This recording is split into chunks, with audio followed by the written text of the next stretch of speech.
અખંડ કરતા ગુરુની ઉપાસના એ લક્ષણ છે નિજ દાસના. અખંડ કરતા ગુરુની ઉપાસના એ લક્ષણ છે નિજ દાસના. એ ભોગી ગુરુ ચરણ સુવાસના એ લક્ષણ છે નિજ દાસના. એ ભોગી ગુરુ ચરણ સુવાસના એ લક્ષણ છે નિજ દાસના.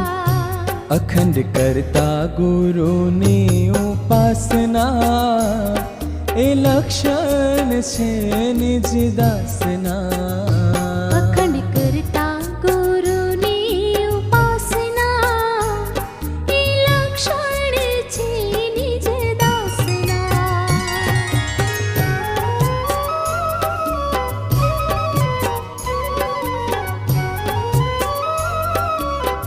આતમ જેનાતમ અનંતો અગાધ્ય પહોજાન લહે જન્માદમ કુબેરમ તેનામમ નમામિ નમસ્તો.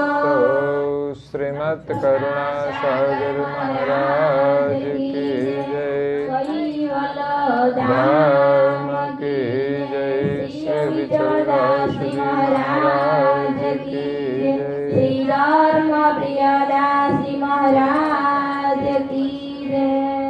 સત્કેવલ સાહેબ, સત્કેવલ સાહેબ, સત્કેવલ સાહેબ.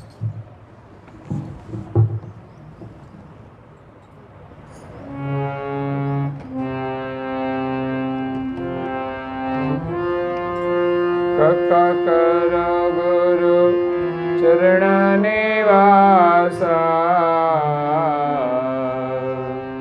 જગ વહેવાર છોડી સબ આશા. એ જગ જાનો સુપન કે બાજે, તાકુ દેખ ભયો ક્યો રાજે. અંતકાળ કો કામન આવે, રવિ સુત જબ દોડી આવે. छिन छिन घड़ी घड़ी घटता है बाए, मूढ़ मते का देह गुमाए. गुरु बिना भवन चतुर्दश जावे, भुगतत फल पीछे बको आवे. ताते कहत सब संत समासा, कथा कर गुरु चरण निवासा.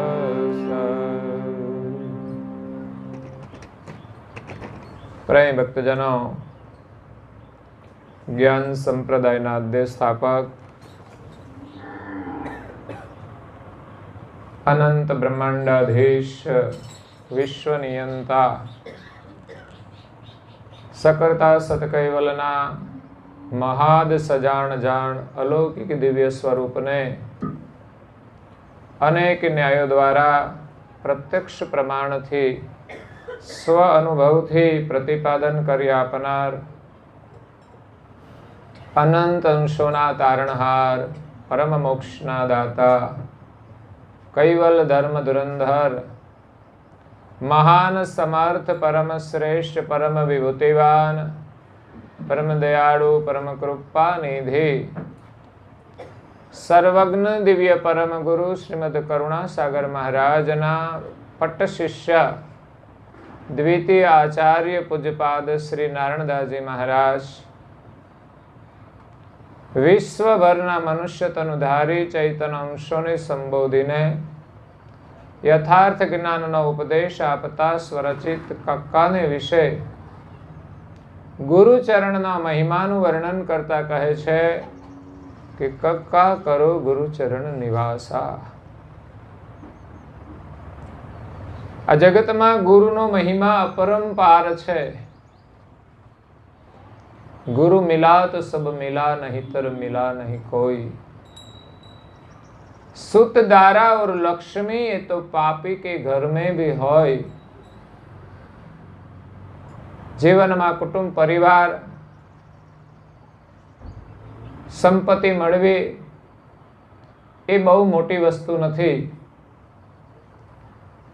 पुण्यशाळीनी पण परिवार होय छे अने पापीनी पण परिवार होय छे. परंतु जीवन में गुरु मळवा ए बहु ज दुर्लभ है. एटले नारायणदासजी महाराज श्री कहे छे कि कक्का करो गुरु चरण निवासा. जग व्यवहार छोड़ी सब आशा. जगतनो व्यवहार छोड़ी देवानो मतलब एवुं नथी कि आपणे घर छोड़ीने चाल्या जवुं કે કોઈના ઘરે ન જવું. કોઈના ઘરે જવું એ પણ એક પ્રેમ છે. જગતનો વ્યવહાર મતલબ છે કે આપણા પરિવાર માટે આપણે પ્રપંચ છોડી દેવાનો છે. જે જૂઠ છે એનો ત્યાગ કરવાનો છે. ઘણીવાર આપણા સ્વાર્થ માટે આપણે જૂઠનો પણ સહારો લેતા હોઈએ છીએ. ક્યાંક જાણે અજાણે ચોરી પણ થઈ જતી હોય, એનો ત્યાગ કરવાનો છે. જીવનમાં જૂઠ કરવાથી આપણી ભક્તિની ભાવના ક્ષીણ થઈ જાય છે. ગુરુચરણની જે પ્રીતિ છે એ નષ્ટ થઈ જાય. ગુરુ કર્યા હોય પણ પ્રીતિ ન હોય તો શું કામનું? લગ્ન કર્યા હોય પણ એકબીજા પ્રત્યે સ્નેહ ન હોય તો કોઈ આનંદ નથી. બહારની વ્યવસ્થા ગમે તેટલી હોય પણ સંબંધોની અંદર પ્રેમ હોવો જરૂરી છે. સંતાનો પ્રત્યે પ્રેમ હોય પણ એમનો એ આપણો આદર ન કરે તો પણ આનંદ આવતો નથી. એટલે જગતનો વ્યવહાર છોડવાનો મતલબ જે કર્તવ્ય કર્મ છે એ આપણે કરવાનું છે, પરંતુ જે ભગવાનનું ભજન ભૂલાવે એ વ્યવહાર છોડવાનો. ઘણીવાર કર્તવ્ય કર્મમાં પણ બહુ આસક્તિ હોય, બહુ મોહ હોય, બહુ મમતા હોય તો પણ ભગવાનનું સ્મરણ ભૂલી જઈએ તો એ પણ છોડવું પડે. એટલે જે વ્યવહાર છે એની અંદરથી મમતા, મોહ, માયા એ છોડવાની છે. શરીર છે તો ખાવા પીવાની જરૂર પડશે તો એના માટે વ્યવસાય કરવો પડશે. શરીર છે તો કપડાં જોઈશે, શરીર છે તો મકાન જોઈશે, બધું જોઈશે. કુટુંબ છે તો સગા સંબંધી છે એમની સાથેનો પણ એક વ્યવહાર હોય છે, એ પણ બહુ જરૂરી છે. સંબંધો વિના તો સંસાર ચાલતો નથી. સંબંધોમાં પણ પ્રેમનું આદાન પ્રદાન હોય છે. એમાં પણ સુખ દુઃખના સહભાગી બનવાનું હોય છે. એ પણ આપણી એક ભક્તિ હોય છે. એટલે ગુરુ મહારાજે પંચમ સ્વસંવેદમાં કહ્યું છે કે સકલ વ્યવહાર વર્તત હી જગત કા. જગતનો બધો વ્યવહાર કરજો તમે. ઉર અંતર દ્રઢ કૈવલ મત કા. પરંતુ અંતરની અંદર કૈવલ મતને દ્રઢ કરજો કે સત્ય તો કૈવલ છે, સર્જનહાર છે. એનું સ્મરણ સત્ય છે. ભલે વ્યવહાર કરીએ પણ એનું સ્મરણ ભૂલાવું ના જોઈએ.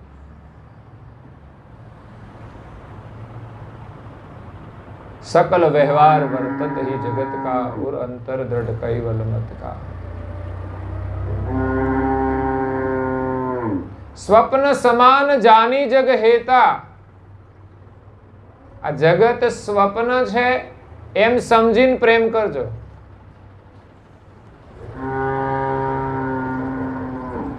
સંસાર એ સત્ય નથી.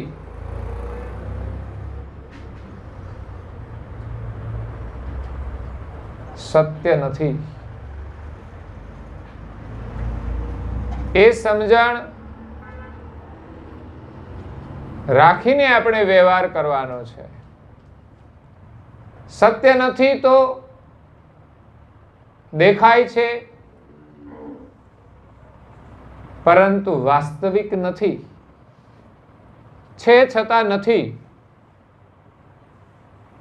સ્વપ્ન સમાન સમજી અને સ્વપ્નમાં કશું જ નથી પણ દેખાય તો છે ને. સ્વપ્નમાં કશું હોય છે સત્ય, છતાં દેખાય છે. એમાં જગત દેખાય છે પણ જે રીતે આપણે એને સત્ય માનીએ છીએ એવું એ સત્ય નથી. એટલે દુઃખી થવું પડે છે. કોઈ વસ્તુ મળી તો આપણે ખુશ થઈ જઈએ. હતી તો નહીં આપણી પાસે પણ મળી છે એ એટલી સત્ય નથી કે એ પાછી નહીં છોડવી પડે. એ આપણી છે એટલી સત્ય નથી. આપણને મળી છે એને ગમે ત્યારે છોડવાની છે એ સત્ય છે. એટલે સંસાર સત્ય નથી કે સદાય રહી શકે. આજે જે કંઈ દેખાય છે 100 વર્ષ પછી આમાંનું કંઈ હશે ખરું? નહીં આપણે હોઈએ, નહીં કદાચ આ મકાનો જીર્ણ થઈ જાય તો એ પણ બદલાઈ જાય છે. એટલે પરિવર્તનશીલ છે એટલે સત્ય નથી. આજે આપણે જે ઉંમર છે, યુવાની હોય કે બાલ્યાવસ્થા હોય, એ પણ સત્ય નથી. કારણ કે આજે છે એ સત્ય છે પણ એ રહેવાનું નથી. એ સત્ય સમજવાનું છે. એટલે ક્યાંય પણ આપણે મમતા એટલી નથી જોડવાની કે કાયમ રહે. તો ગુરુ મહારાજ કહે છે કે सकल व्यवहार वर्तत ही जगत का और अंतर दृढ़ कैवल मत का. स्वप्न समान जानी जग हेता. જગતને સ્વપ્ન સમાન સમજીને પ્રેમ કરવો. બહુ પ્રેમ ના કરવો. સત્ય છે એમ પ્રેમ ના કરવો. આ તો પંખીડાનો મેળો છે, બધો ભેગો થાય ને પાછો વિખરાઈ જાય. વૃક્ષના પાના જેમ પાકી જાય ખરી જાય, એ છૂટા પડી જાય છે, એ કાયમ માટે રહેતા નથી. એટલે વૃક્ષ એનો શોક કરે તો યોગ્ય નથી. કારણ કે છૂટા પડવાનું જ છે. નથી પડવાનું એક સર્જનહારથી, નથી પડવાનું એક ગુરુ મહારાજથી. એ દરેક જન્મે આપણી સાથે હોય છે. એના વગર આપણું જીવન જ નથી. એમણે જ આ સર્જન કર્યું છે ને એ જ જીવનદાતા છે અને એના સ્મરણથી જ સુખ મળશે. એના સાનિધ્યમાં જ સુખ છે. આ સુખની વ્યવસ્થા એમણે જ કરેલી છે પણ એને ભૂલી જઈએ છીએ ત્યારે જીવનમાં દુઃખનો અહેસાસ થાય છે. એને ભૂલી જઈએ ને સંસારને સત્ય માની લઈએ. સત્ય તો છે નહીં. મળે ત્યારે ખુશ થઈએ અને છોડવું પડે ત્યારે દુઃખ થાય છે.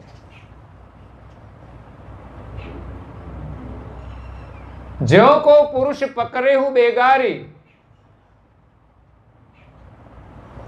કોઈ ભિખારી માણસ, એનું કામ છે રેલવે સ્ટેશનમાં જઈ અને કોઈ અમીર માણસ હોય એનો સામાન ઉચકવાનો. એના માથે જે વજન હોય એ પોતે ઉચકાયો છે પણ એમાં એનો પ્રેમ હોતો. પ્રેમ હોય કેટલો, એને ઉચકવાનો પ્રેમ તો રાખવો પડે, નહીં તો ઉચકે નહીં. કોઈ પણ માણસ મજૂરી કરે છે તો મજૂરીનો પ્રેમ હોય છે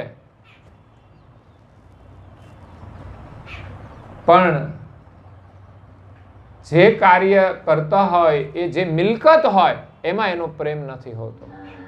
ખેતીની અંદર મજૂરી કરે પણ એક પાકની અંદર એને પ્રેમ ના હોય, બસ એને મજૂરી કરવા પૂરતો પ્રેમ હોય, એથી વિશેષ પ્રેમ નથી હોતો.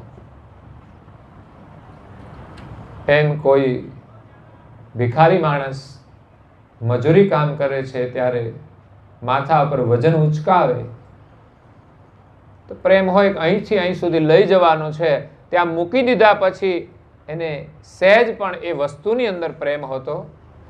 માત્ર અહીંથી અહીં લઈ જવા પૂરતો પ્રેમ. અને ઓલા શેઠ જે સાથે હોય એનો પ્રેમ કેવો હોય કે આ બધું મારું છે, પોતાનું છે પણ ઉચકવાનો પ્રેમ નથી પાછો.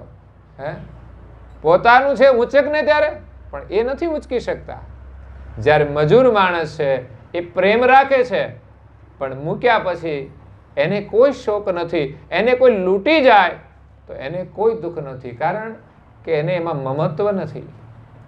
તો સંસારનું મમત્વ માત્ર ભિખારીના જેવું રાખવાનું છે કે બસ આ જીવન છે ત્યાં સુધી વહન કરવાનું, પછી છોડી દેવાનું છે.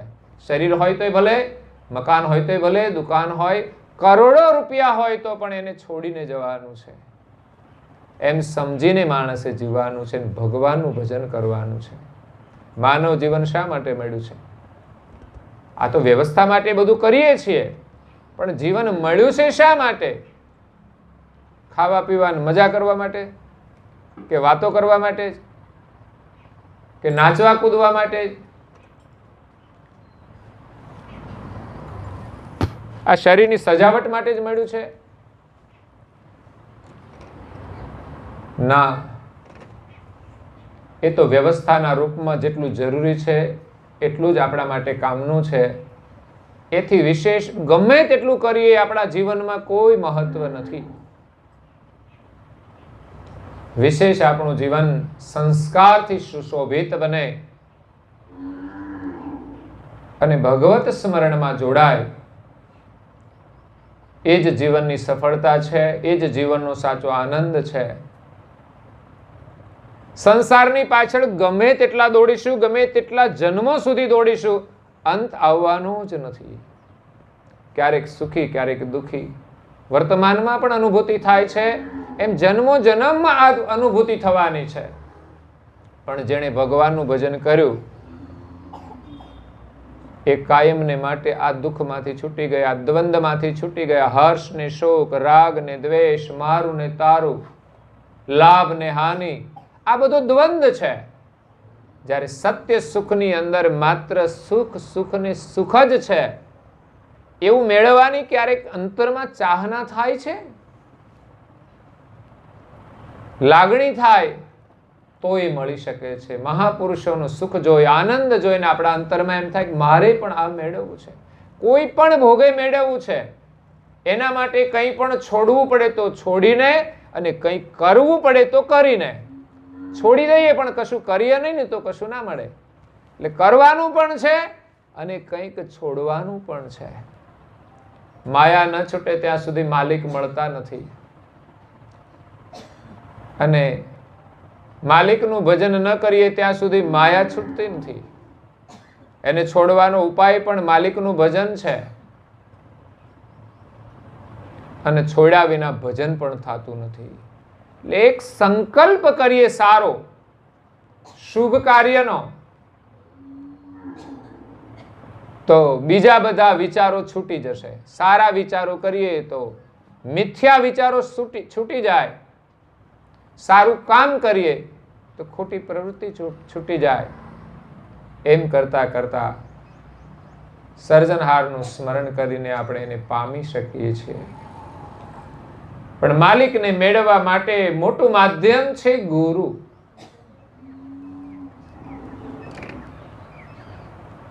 દરેકને પોતાની લાયકાત પ્રમાણે, સમજણ પ્રમાણે, પ્રીતિ પ્રમાણે ગુરુ મળે છે.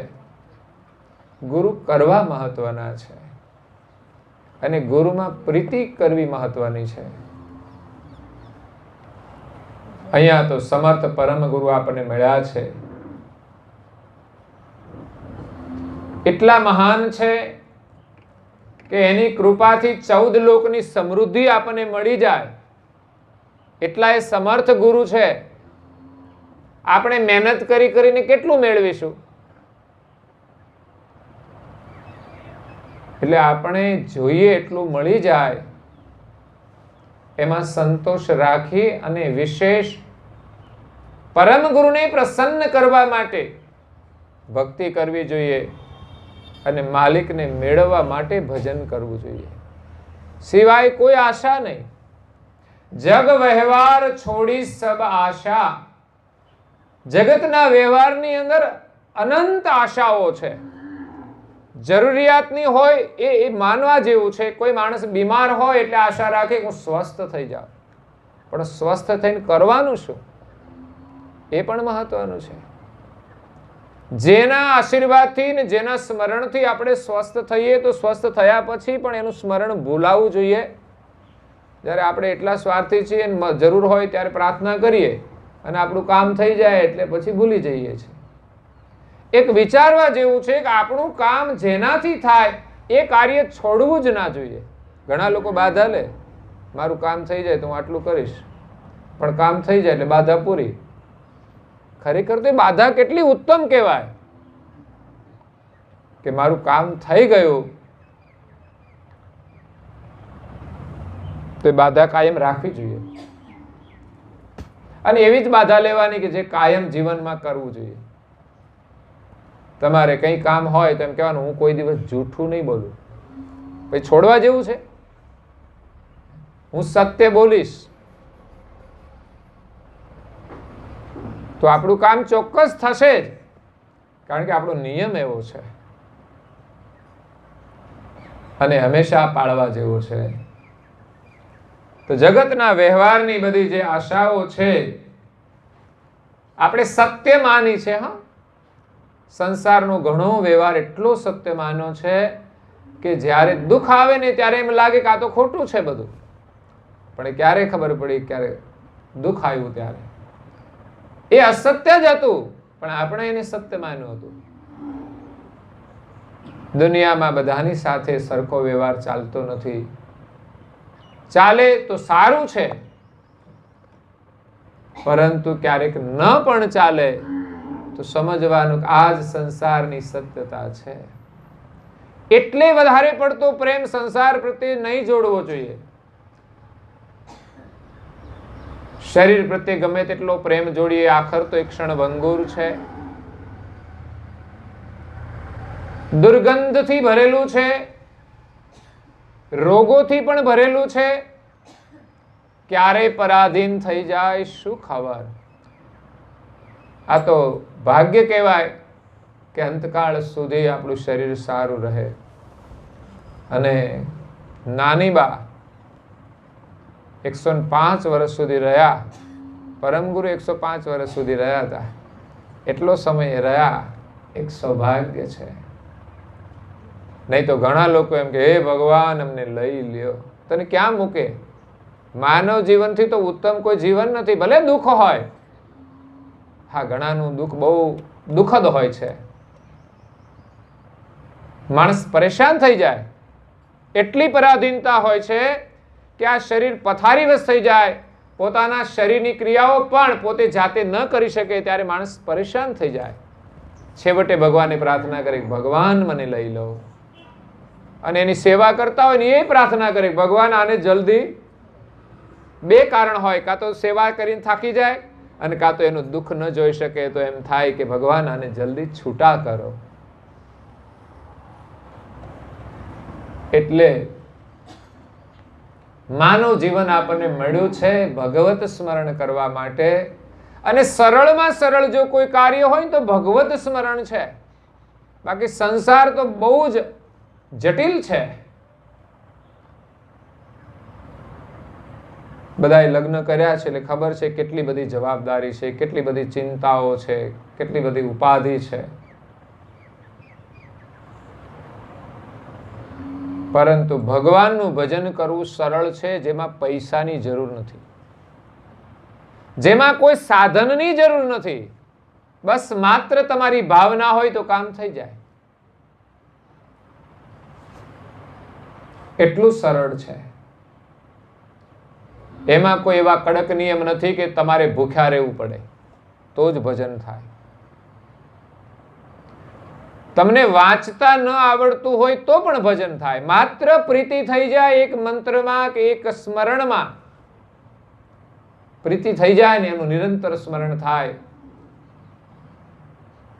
તો ભગવાનનું ભજન થઈ જાય છે. શબરી પાસે ક્યાં શિક્ષણ હતું, ક્યાં ઉચ્ચ વર્ણ હતો, ક્યાં એની પાસે સંપત્તિ હતી, પણ એનો વિવેક જાગી ગયો. ગયા જન્મની એની ઊંચી એક ભાવના હતી. ઇતિહાસ એમ કહે છે કે શબરીબાઈ એના ગયા જન્મની અંદર એક રાજાની રાણી હતા. વિચાર કરો, એક જન્મમાં એ રાણી હતા અને બીજા જન્મની અંદર એ ભીલ જ્ઞાતિની અંદર એક ગરીબ પરિવારમાં એમણે જન્મ લીધો. તો આ જન્મમાં આપણને સુખ મળી જાય, બીજા જન્મમાં એટલું જ સુખ મળશે એની કોઈ ગેરંટી નથી. પરંતુ શબરીબાઈએ જ્યારે રાણીના અવતારમાં હતા ત્યારે માગણી કરી હતી. એ રાજાની સાથે જતા હતા, એના રથની અંદર સુખનો કોઈ પાર નહીં, છતાં પણ એ રાણી એટલી સંસ્કાર સંપન્ન હતી, એ ભૌતિક સુખની અંદર એટલી પ્રભાવિત નહોતી. ભૌતિક સુખ હોવા છતાં એને સત્સંગમાં રસ હતો. આપણે તો વ્યવહાર આવ્યા છીએ પણ સત્સંગમાં રુચિ પણ છે, ભજનમાં રુચિ પણ છે. એ મોટો લાભ છે. તો રાણી હોવા છતાંય એને સત્સંગમાં રુચિ હતી. એ રાજાની સાથે કંઈ સહેલ કરવા માટે નીકળ્યા છે, કામકાજ માટે. રસ્તામાં એક જગ્યાએ સત્સંગ ચાલતો હતો. તો રાણીએ કહ્યું, આપણો રથ ઉભો રાખો, આપણું અહોભાગ્ય કે આપણને સત્સંગ મળ્યો છે તો થોડો લાભ લેતા જઈએ. પણ રાજાએ રથ ઉભો ના રાખ્યો. કેમ? તો કે અમે તો રાજા કહેવાય, આમંત્રણ વગર ના જાય, કાં તો એમને બેસવાનું કોઈ યોગ્ય સ્થાન ન હોય તો પણ ન જાય. પરંતુ ખરેખર તો સત્સંગમાં જઈએ ત્યારે આપણે આપણું પદ અને પ્રતિષ્ઠા ભૂલી જવી જોઈએ. દેશના પ્રધાનમંત્રી જ્યારે માતાને મળવા આવે ને ત્યારે પ્રધાનમંત્રી પદને ભૂલી જાય.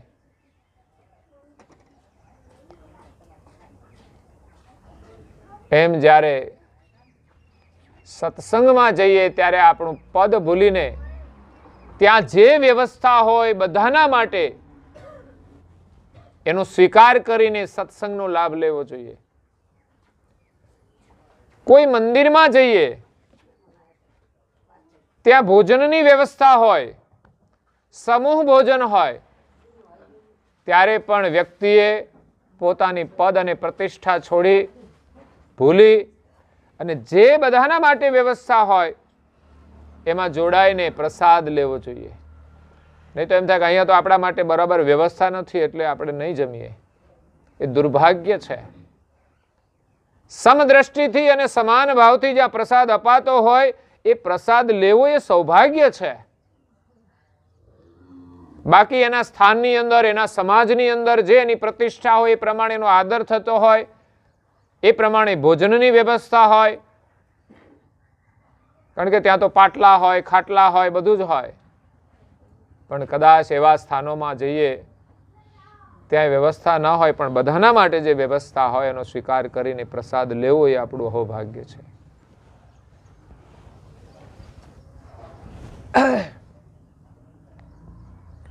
તો શબરીબાઈ આગલા જન્મમાં રાણી હતા. એમણે સત્સંગ સાંભળવાની જિજ્ઞાસા પ્રગટ કરી, પણ રાજા માન્યો નહીં. અમારા ઘણા રાજાઓ એવા છે અત્યારના. રાણીઓ એમ કે હાલો મંદિરે, તો કે ના, તારે જવું હોય તો જા, અમે તો દુકાને જઈશું ને મસાલા ખાશું. 80% આવા છે. 10-20% લોકોને બાદ કરું છું, કારણ કે એ લોકોને ખોટું ના લાગે કે ભાઈ આ બધાને કઈ કહે છે. સારી વાતો માનવી જોઈએ, એમાં એનું કલ્યાણ છે. અને જવા મળે ને તો ધીમે ધીમે એના કચરો છૂટી જાય, આ ગેરંટી છે. પણ કોઈ કરતા જ નથી આવું. સારી વાતનો સ્વીકાર નથી કરતા તો ખોટી વસ્તુ છૂટશે કેવી રીતે? થાય એવી ક્રિયા કરવાની છે. મંદિરે જવાનું હોય કે કંઈ પણ ભજનમાં જઈને બેસો, તમને ગાતા ના આવડે તો.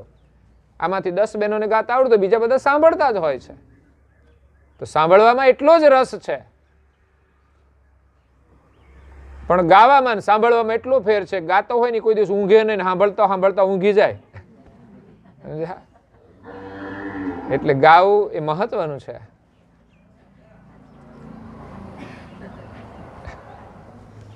ગાવામાં એક ઉમંગ અને ઉત્સાહ હોય છે. જેવું આવડે એવું ગાવાનું. એવું નહીં કે ભાઈ ક્લાસિકલ આપણને ગાતા આવડે તો જ ગાવાનું. તમને જેવું આવડે એવું ગાઓ. તમને રસ રાખો, અભ્યાસ કરો, જિજ્ઞાસા રાખો કે મને પણ ગાતા આવડે. કોઈ કલાકાર ગાતો હોય, આપણા અંતરમાં માત્ર જિજ્ઞાસા થાય કે મને પણ ગાતા આવડે, તો આપણે કલાકાર તો ન બની શકીએ, પણ ગાતા તો જરૂર આવડે. આપણને આનંદ આપે એવું ગાતા તો આવડે જ. એટલે રાણી જિજ્ઞાસા પ્રગટ કરી, પણ રાજા અહમની અંદર માનતો નથી અને રથ લઈને એમના રાજમાં જતો રહ્યો. રાણીને બહુ જ દુઃખ થયું છે.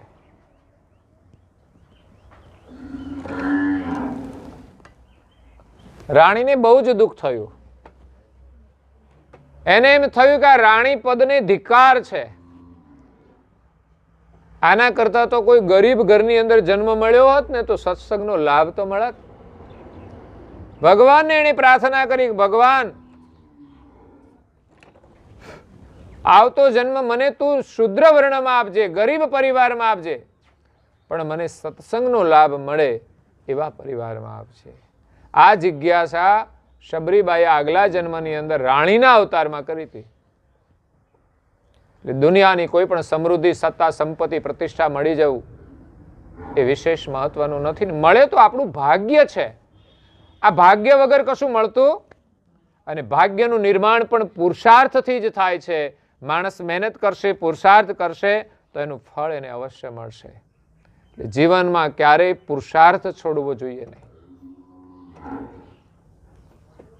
એટલે આપણને જે કંઈ મળે એ આપણું ભાગ્ય છે, અને મળ્યા પછી એનાથી પ્રભાવિત ન થવું એ મહત્વનું છે. ભગવાનની કૃપાથી આપણને મળ્યું છે તો વિશેષ આપણા ભાગ્યનું નિર્માણ થાય એના માટે પ્રયાસ કરવો જોઈએ. જેમ શબરીબાઈને રાણીપદ મળ્યું હતું, તો એનાથી પણ ઉત્તમ ભાગ્ય બને એના માટે એણે ભગવાનને પ્રાર્થના કરી. નહીં તો રાણી હોય કે રાજા હોય, પછી એને કશું દેખાય નહીં. નાના માણસો ન દેખાય, અને ધર્મ ભક્તિ પણ એને સામાન્ય લાગે. એટલે રાણીએ જે માગણી કરી અને શરીર એમનું છૂટી ગયું. બીજો જન્મ એનો ભીલ જ્ઞાતિમાં જંગલમાં થયો, જ્યાં કોઈ સંસ્કાર નહીં, કોઈ સુખ સગવડ નહીં. પરંતુ એ શબરીબાઈ શબર કુળમાં જન્મ્યા હતા એટલે એનું નામ શબરી. બાકી તો હશે એનું કોઈ નામ, પણ શબરીથી એ દુનિયામાં ઓળખાય છે. સંતો એના જીવન ચરિત્રમાં રામાયણની અંદર એનું નામ શબરી આપ્યું છે. તો શબર કુળની અંદર એનો જન્મ થયો હતો. એ ભીલ જ્ઞાતિ હતી એટલે જંગલમાં રહેતા હતા, એટલે વિશેષ કોઈ સંસ્કાર નહોતા. આજે પણ જંગલમાં રહેનારા લોકો હોય એની અંદર વિશેષ કોઈ ખાવા પીવાના સંસ્કાર નથી હોતા. એ પ્રાણી, પક્ષી આદિનું માંસ પણ ખાતા હોય છે, કચરો પણ ખાતા હોય છે. એનામાં વિશેષ વિવેક પણ હોતો નથી.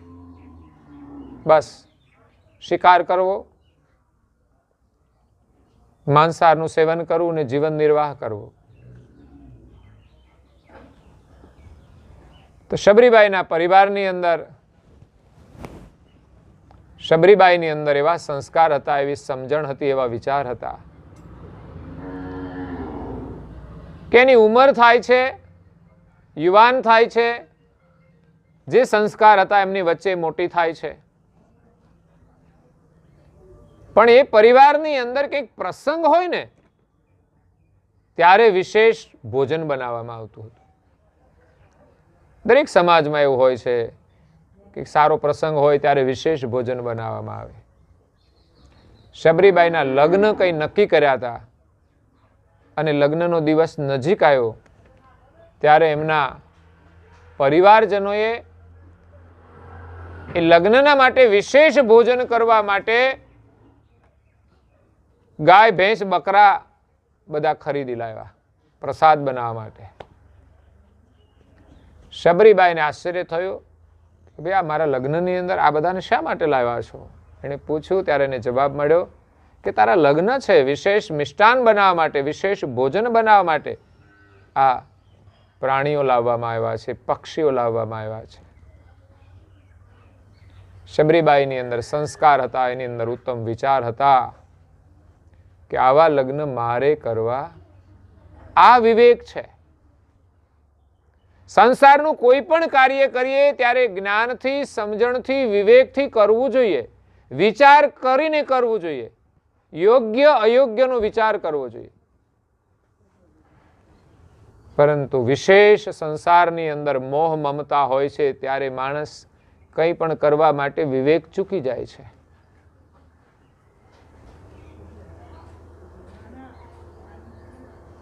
તો અહીંયા શબરીબાઈ વિવેક કરે છે કે આવા લગ્ન મારે નથી કરવા. પરંતુ સમાજની સામે વિરોધ કરવો એ પણ બહુ મુશ્કેલ કામ હોય છે.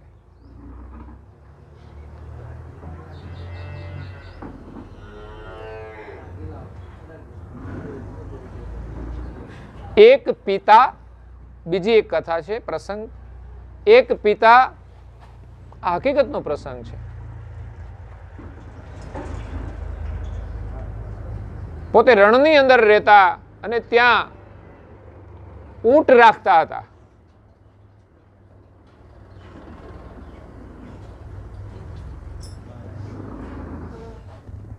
એમની દીકરી યુવાન હતી. ત્યારે પિતાએ પોતાના સ્વાર્થ માટે, સંપત્તિની લાલચમાં એક 60 વર્ષના વૃદ્ધે એને લાલચ આપી કે તમારી દીકરીના લગ્ન મારી સાથે કરો તો હું તમને દાનમાં આટલા ઊંટ આપીશ.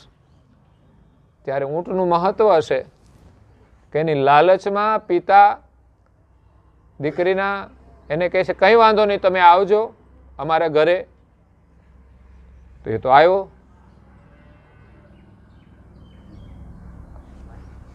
અને દીકરીને જોવે છે. પિતાએ દીકરીને કહ્યું કે તારો સંબંધ આની હારે કરવાનો છે. દીકરી વિચાર કરે કે 60 વર્ષનો ડોસો કેટલું જીવવાનો. પહેલો તો એ જ પ્રશ્ન. આટલું બધું વિષમ સંબંધ કરવો એ કેટલી મૂર્ખતા છે. અને માણસની સંપત્તિમાં લાલચ પણ કેવી હોય છે વિચાર કરો. દીકરીઓને વેચનારાય લોકો હોય છે. એને એમ કે આટલા બધા ઊંટ આવી જાય એટલે પછી તો મારે કંઈ ચિંતા જ નહીં. પણ બીજાનું જીવન કેટલું બરબાદ થઈ જાય છે એ પણ વિચારતા નથી. મજબૂરીથી દીકરીઓ લગ્ન કરતી હોય છે ઘણી વાર. આટલી બધી મર્યાદા હતી કે વિરોધ ન કરી શકે.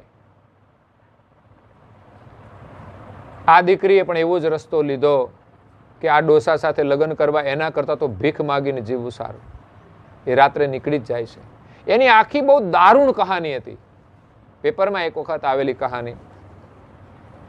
એના જીવનમાં બહુ જ મુશ્કેલીઓ આવે છે પણ હિંમત નથી હારતી. તો એક દિવસ એ સફળતાના શિખર સુધી પહોંચે છે. જીવનમાં દુઃખ આવે, દરેકના જીવનમાં આવે. કોઈ અમીર હોય તો એના જીવનમાં દુઃખ ન આવે એવું નથી. પણ હંમેશા દુઃખની સામે લડવાની હિંમત આપણે રાખવી જ જોઈએ.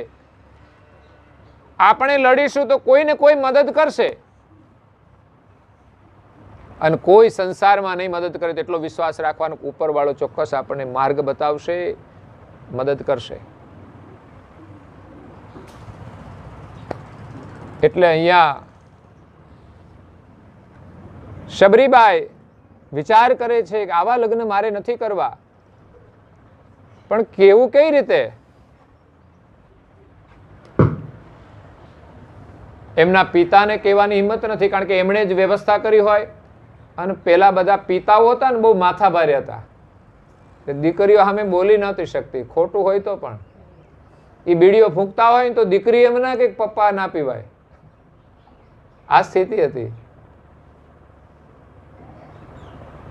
એટલે દીકરીએ માતાને કહ્યું. માતા સમજતી હતી, માતા દીકરીની વાત, એના દુઃખને સમજે છે કે દીકરીની ભાવના સારી છે.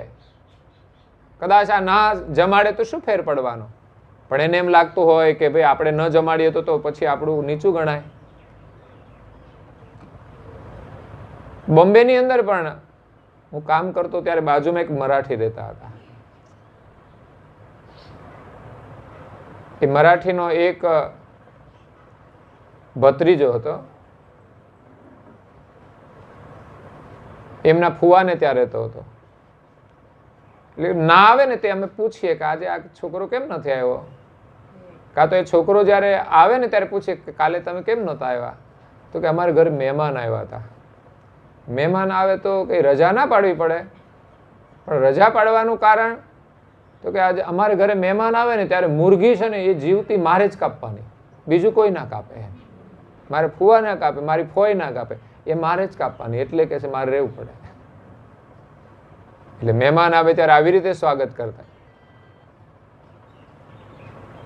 અહીંયા એની માતાને કહી અને શબરીબાઈ રાતના નીકળી જાય છે. શોધે છે પણ મળતા નથી. અને જંગલની અંદર ફરતા ફરતા ફરતા એ શુદ્ર જ્ઞાતિની છે એટલે બીજા સંતો એનો સ્વીકાર નથી કરતા. સંતો પણ જ્ઞાતિ જાતિમાં બંધાયેલા હોય છે. ત્યાં સુધી આત્મા પરમાત્માનો અનુભવ નથી કરી શકતા, એની ભક્તિ અધૂરી છે. પરંતુ જંગલની અંદર એક પહોંચેલા સંત હતા માતંગ ઋષિ. એમણે એને શરણ આપ્યું અને એ શબરીબાઈ માતંગ ઋષિના આશ્રમમાં રહે છે અને ત્યાં સેવા કરે છે. આશ્રમની અંદર કંઈ બીજું કામ તો નથી હોતું વિશેષ, ત્યાં તો ભગવત સ્મરણ જ કરવાનું હોય, પણ છતાંય લોકોને ગમતું. વૈભવમાં રહેલા હોય પછી જંગલની અંદર કુટિયાની અંદર રહેવું બહુ મુશ્કેલ છે. પણ ખરેખર ચિંતા રહિત જીવન હોય છે અને એમાં જ ભગવત સ્મરણ વિશેષ થાય છે. સંસારમાં પ્રીતિ હોય તો થઈ શકે છે, પણ મમત્વ તો છોડવું જ પડે છે. તમારે હવાર સાંજ 15 મિનિટનો નિયમ લો, મારે પ્રાર્થના કરવી છે તો થાય, અઘરું નથી. પણ કોઈ મમતા મોહ બધું આડું આવે છે એટલે આપણે કરી શકતા. ઘરના દરેક સભ્યોએ કરવું જોઈએ. થોડા સમયમાંથી શરૂઆત કરી પરમ ગુરુની આખી ઉપાસના થવી જોઈએ. શરૂઆત ભલે થોડાથી કરીએ, મંગલા આરતી કરીએ, શણગાર આરતી, કરતા સ્તુતિની જય વિધિ, આ એક સ્ટેપ તો અવશ્ય કરવું જોઈએ. દીક્ષા લીધી હોય તો મંગલા આરતી કરો, થોડો સમય જાય તો શણગાર આરતી જોડો, થોડો વધારે સમય જાય તો કરતા સ્તુતિ જોડો અને જય વિધિ આવડે. સાંજે પણ કહ્યું હતું દરેક સભ્યને જય વિધિ આવડવી જોઈએ. આટલો અભ્યાસ નથી કરતા.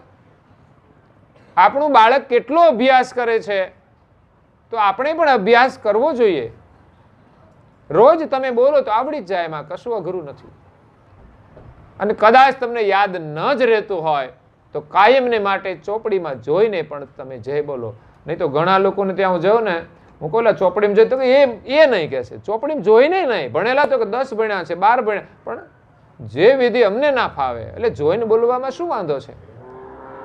તમે ભણેલા છો એટલી પણ તમારી હિંમત ન કરો તો પછી કેવી રીતે લાભ મળે? સારી ક્રિયા પ્રસંગોપાત તો કરવી જોઈએ. આજે એક પ્રસંગ છે, એ નિમિત્તે તો આપણે કરવી જોઈએ. એક વાર બોલીએ ને તો એના સંસ્કાર તો મળી જ જાય છે.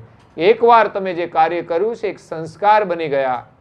એક પણ વનસ્પતિનું બીજ એમાંથી છૂટું પડ્યું અને જમીનમાં પડ્યું છે તો ગમે ત્યારે પાણી મળશે તો એ ઉગશે અને એક બીજમાંથી અનેક ફળ લાગશે, અનેક બીજ થશે. એ જ પ્રક્રિયા સંસ્કારમાં થાય છે કે જીવનમાં એકવાર સારું કામ કર્યું છે, એનું બીજ આપણા અંતરમાં પડ્યું છે અને એ જ બીજને જ્યારે કોઈ અવકાશ મળે, વાતાવરણ મળે, માણસ સ્મરણ ક્યારે કરે ખબર છે? જ્યારે દુઃખ આવે, આ સિઝન આવે ત્યારે થાય. પાછું એ સિઝન વગર જલસા હોય ઘરમાં ત્યારે કઈ ભગવાનનું સ્મરણ થાય? સંસ્કાર તો પડ્યા જ હોય. ઉનાળામાં બીજ ઘણા બધા પડ્યા છે, ઉગે નહીં, પણ ચોમાસું આવે એટલે બધા ઉગી નીકળે. એમાં આપણા જીવનમાં દુઃખનું ચોમાસું આવે કે દુઃખનો ઉનાળો આવે ત્યારે એ બીજ ઉગતા હોય છે.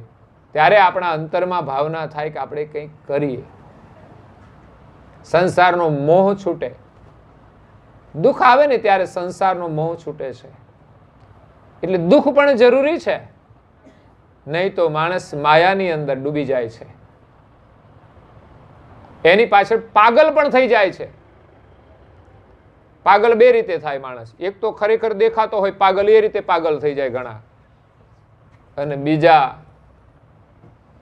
ભગવાનને યાદ ન કરે અને સંસારમાં જ રસબસ થઈ જાય, એ પણ એક જાતના પાગલ જ છે.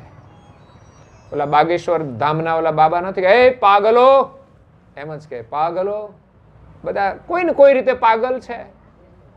કોઈ ભગવાનમાંય પાગલ થયા છે ને કોઈ ભોગની અંદર પાગલ થઈ ગયા છે. એટલે અહીંયા શબરીબાઈ માતંગ ઋષિના આશ્રમમાં રહે છે.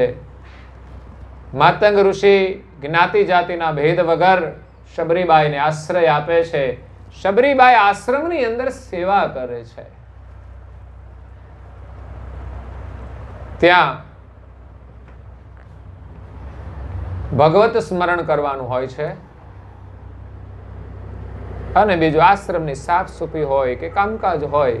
જેમ ઘરે થોડું કામ હોય એમ આશ્રમમાં પણ થોડું કામ રહે, ખાવા પીવાનું હોય એટલે તો એવું નોર્મલ કામ કરે છે. એમ કરતા કરતા માતંગ ઋષિ તો શરીર છોડી દે છે અને જ્યારે શરીર છોડીને જતા પહેલા શબરીબાઈને કહેતા જાય છે કે તારા અહીંયા આશ્રમે તને દર્શન આપવા માટે એક દિવસ રામ પધારશે. અને હમણાં જ કેવું સરસ ભજન બધું બહાર પડ્યું ત્યારે આયેંગે આયેંગે રામ આયેંગે, मेरी झोपड़ी के भाग आज खुल जाएंगे राम आएंगे. हे राम आएंगे तो अंगना सजाऊंगी, हे राम आएंगे तो अंगना सजाऊंगी. मेरे जिंदगी के सारे दुख मिट जाएंगे राम आएंगे. કેટલો ભક્તિ ભાવ છે અંતરમાં. ભજન જેને બનાવ્યું છે એ શબરીના ભાવને વ્યક્ત કરતું ભજન છે. રામની પ્રતીક્ષામાં શબરીબાઈ દરરોજ આંગણાને સજાવે છે. આપણે તો કેવું હોય, આવશે ત્યારે સજાવીશું. રોજ રોજ 2 દિવસ સજાવીએ, 3 દિવસ ને પછી ના આવે તો કે મૂકો. જ્યારે ગુરુ મહારાજે કહ્યું નતું કયા દિવસે આવશે, એમણે તો એટલું જ કહ્યું હતું તારે આંગણે એક દિવસ રામ આવશે. શબરી ગાંડી ઘેલી બની જાય છે, રોજ એની પ્રતીક્ષા કરે છે કે આજે ચોક્કસ આવશે. એવા વિશ્વાસ સાથે એ આંગણું સાફ કરે છે, જંગલમાંથી પુષ્પો લાવે છે, છાબડીમાં રાખે છે, પ્રસાદ માટે ફળ લાવે છે. એવું જ નહીં કે રોજ બોર જ લાવે. એ તો જે દિવસે આવ્યા તે દિવસે બોર હતા. બાકી તો સિઝનના ફળ હોય ને, જે સિઝન હોય એના ફળ તોડી લાવે. પણ જે દિવસે આવ્યા ત્યારે કદાચ બોરની સિઝન હશે. તો કાયમને માટે શબરીબાઈ તૈયારી કરે છે ભક્તિભાવથી કે આજે પ્રભુ આવશે મારે આંગણે.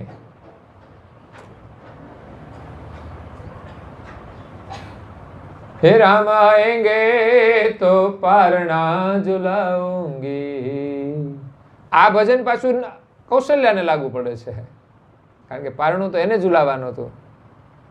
મીઠે મીઠે ભજન મેં સુનાऊंगी, मेरे जिंदगी के सारे पाप मिट जाएंगे रे राम आएंगे. मैं तो रुचि रुचि भोग लगाऊंगी, मैं तो मीठे मीठे बोर खिलाऊंगी. हे मेरे कर्मों के सारे पाप मिट जाएंगे राम आएंगे. आएंगे आएंगे राम आएंगे. શબરીના જીવનમાંથી ગુરુને મળવાની એક પ્રતીક્ષા આપણને પ્રાપ્ત થાય છે, એક ભક્તિ ભાવના આપણને પ્રાપ્ત થાય છે. એટલે શબરીબાઈ આશ્રમની અંદર રહીને રામની પ્રતીક્ષા કરે છે અને એક દિવસ રામ ત્યાં પધારે છે. રામ આવે છે ત્યારે એની ખુશીનો કોઈ પાર રહેતો નથી. બહુ પ્રતીક્ષા પછી જે વસ્તુ મળે એની ખુશી પણ વિશેષ હોય છે. દીકરાના લગ્ન થાય ને 1 વર્ષ પછી દીકરાનો પાછો જન્મ થાય તો ખુશી તો હોય છે. દીકરો જન્મે તો વધારે હોય, દીકરી જન્મે તો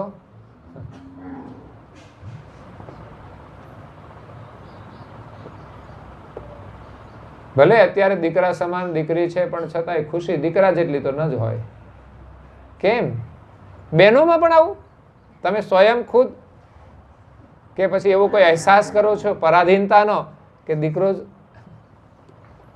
પણ દીકરો મોટો થાય ત્યારે પરણાવો કોની સાથે? ત્યારે તો દીકરી જોઈશે ને. તો એ રીતે પણ પ્રેમ રાખવો જોઈએ કે દીકરીની પણ આવશ્યકતા છે, નહીં તો આપણો દીકરો જ કુંવારો રહેશે. બધા જ લોકો દીકરી પ્રત્યે નફરત કરે. એક દીકરો જન્મે ને પછી કહે છે સ્ટોપ. કેમ? તો કે દીકરીની જરૂર જ નહીં, પહેલી જન્મે તો ખરી. એટલે ભગવાન એને પહેલી જ આપી દે કે આ પાછો છે ને દીકરો આપશું તો પાછો દીકરીનો અનાદર કરી દેશે. ખરેખર દીકરો ને દીકરી તો અવશ્ય હોવા જોઈએ, સંતુલન માટે પણ, વધારે નથી. પહેલા તો 2-3 દીકરા દીકરીઓ હતા, અત્યારે દીકરો મળી જાય પણ એને કંઈક થઈ જાય ત્યારે કોણ સંભાળશે? આ દીકરી કમસે કમ હશે તો સંભાળશે. અને બધા જ દીકરાઓ સરખા નથી હોતા, ક્યારેક દીકરી પણ આપણી સંભાળ લે. એટલે દીકરા દીકરી આપણા માટે સમાન છે. તો અહીંયા ગુરુ મહારાજ કહે છે કે કક્કા કરો ગુરુ ચરણ નિવાસા, જગ વ્યવહાર છોડી સબ આશા. આ જગ જાનો સુપન કી બાજી. આ જગત કેવું છે? સ્વપ્ના જેવું છે. અને ગુરુ મહારાજનું ચરણ એ સત્ય છે. એના શરણમાંથી આપણને જ્ઞાન મળશે ને જ્ઞાનથી જ આપણને સત્ય જીવન જીવવાનો બોધ મળશે. નહીં તો ગુરુના શરણ વિના આપણને જ્ઞાન નહીં મળે ને જ્ઞાન વિના આપણને જીવન જીવવાની કળા નહીં મળે. તો સંસારમાં આપણે દુઃખી થઈશું. સંસારમાં મારું તારું ને રાગ દ્વેષ એ તો સ્વાભાવિક છે. બધું એમાં જ માણસ દુઃખી થાય છે. કોઈ ભૂખ્યા દુઃખી નથી થતા, કોઈ કપડા વિના દુઃખી નથી, કોઈ મકાન વિના દુઃખી નથી, પરંતુ મારા તારાની અંદર રાગ દ્વેષની અંદર લોકો દુઃખી છે. બીજાની પાસે છે ને મારી પાસે નથી, એ દુઃખ કેવી રીતે ટળે ભાઈ? એ તો ગમે તેટલું મળી જશે તો પણ રહેવાનું છે. એટલે ગુરુના ચરણમાં નિવાસ કરીએ. એકવાર આપણે ગુરુના શરણમાં સમર્પિત થઈ જઈએ,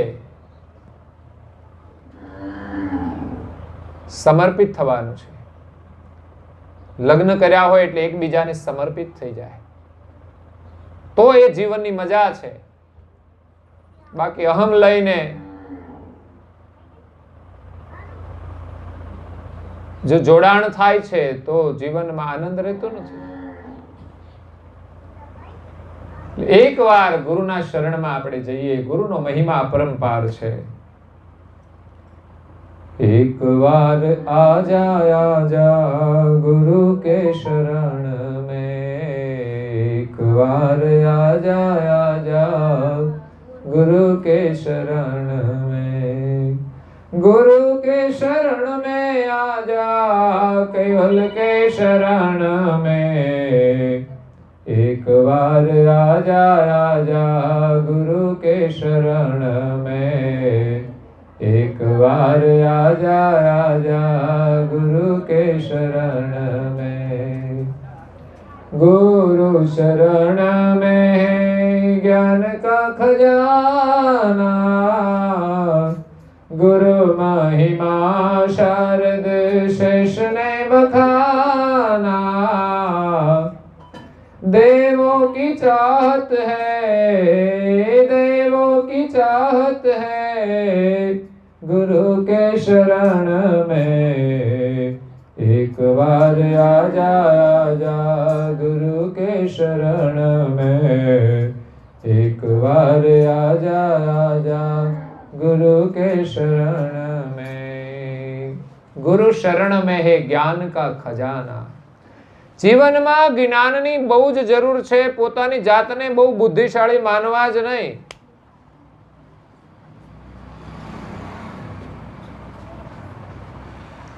ઘણા બહેનો હોશિયાર હોય ને એમ માનતા તમારા ભાઈ તો બહુ ભોળા, જાણે એ જ બુદ્ધિશાળી હોય એમ.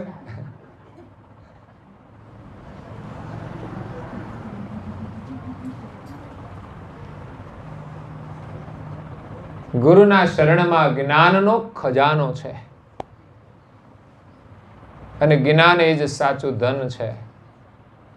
મીરાબાઈને પ્રાપ્ત થયું રોહિદાસ ચમાર પાસેથી, એમના ગુરુ પાસેથી. એટલે એમણે કહ્યું પાયોજી મેને રામ રતન ધન પાયો. એ જ્ઞાન, એ મંત્ર એને ગુરુ પાસેથી મળ્યો છે. એ સિવાય તમને આવડી જાય ને એનું કોઈ મહત્વ નથી. તમે જાણતા હોય એનું મહત્વ નથી. ગુરુ કૃપાથી મળે અને એમાં શ્રદ્ધા હોય તો જ સ્મરણ થાય, નહીં તો થતું નહીં. તો નામ તો બધાને આવડે છે, કૈવલ નામે આવડે છે, રામ નામે આવડે છે, પણ સ્મરણ થવું જોઈએ ને. એ તો ગુરુ કૃપાથી મળે દીક્ષા મંત્ર, અને એમાં આપણી શ્રદ્ધા હોય તો થાય છે, નહીં તો ભગવાનનું સ્મરણ થતું નથી.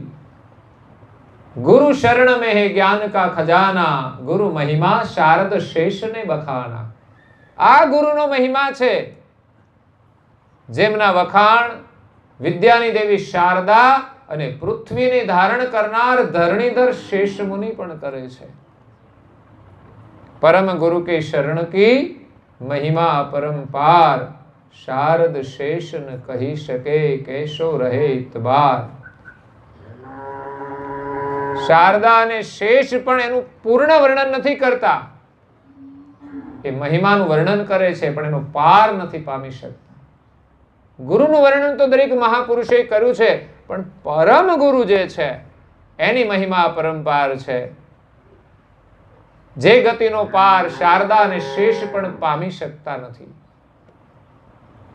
એટલે કહેવામાં આવ્યું છે સબ ધરતી કાગજ કરું, सब धरती कागज करूं कलम करूं वनराय, सात सायर की मसी करूं गुरु गुण लिख्या न जाय. धरती जेवड़ो कागળ હોય અને જેટલી વનરાય છે એ બધી ભેગી થાય ને મોટી એક કલમ બનાવવામાં આવે અને 7 સમુદ્રની શાય ભરવામાં આવે તો પણ લખ્યા જઈએ તો પણ એનો પાર ન પામી શકાય.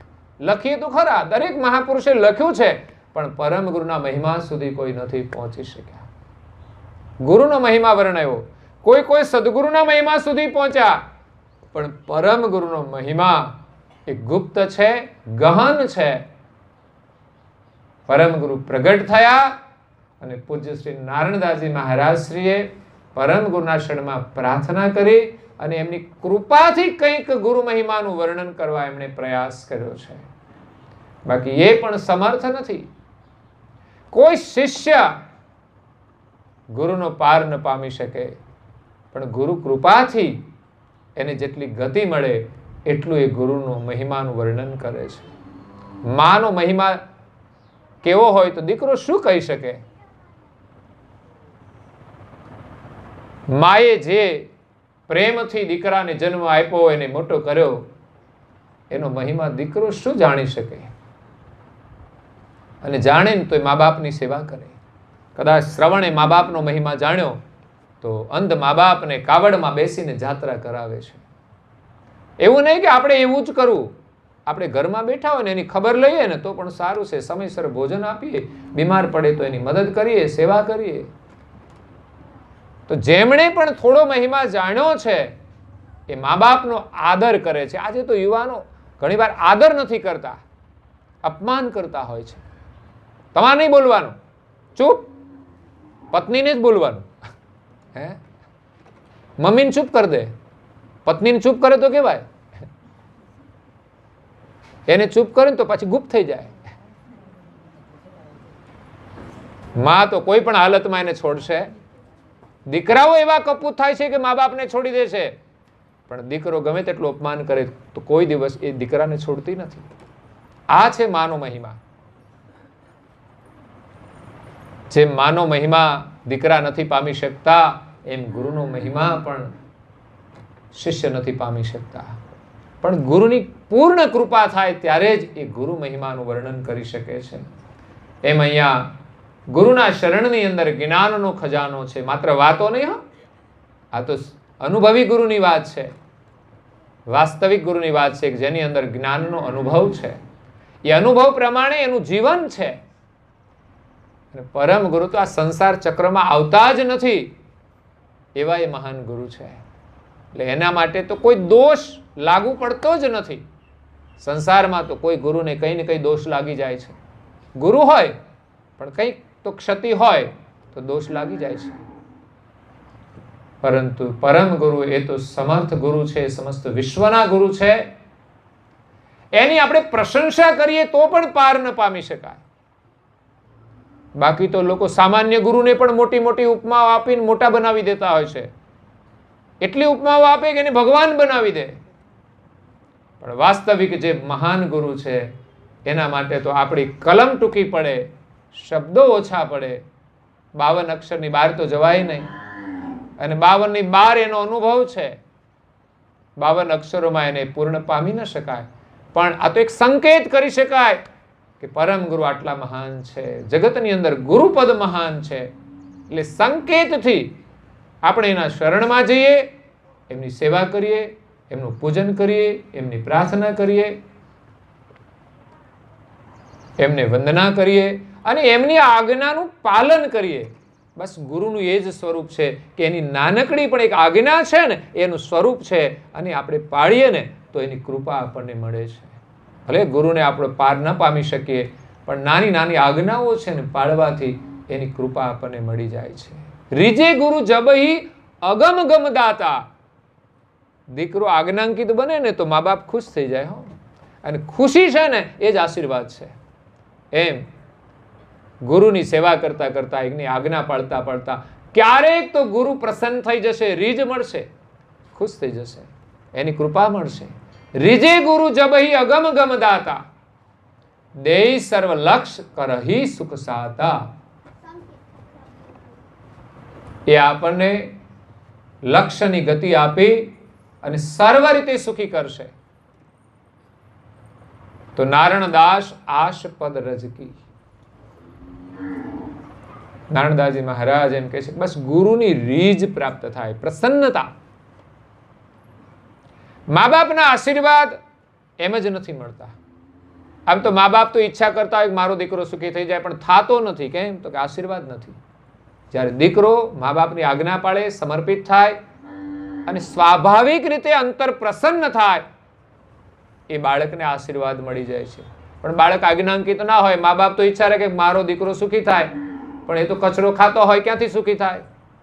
ના ભક્તિ ભજન કરતો હોય તો ક્યાંથી સુખી થાય? પણ એ બીજું કંઈ નહીં, મા બાપની આજ્ઞા પાળે, એની સેવા કરે, સેવાથી માતા પ્રસન્ન થાય છે. હર કોઈ વ્યક્તિ, કોઈ પણ વ્યક્તિ કોઈની પણ સેવા કરે ને, એ વ્યક્તિને આનંદ થાય છે.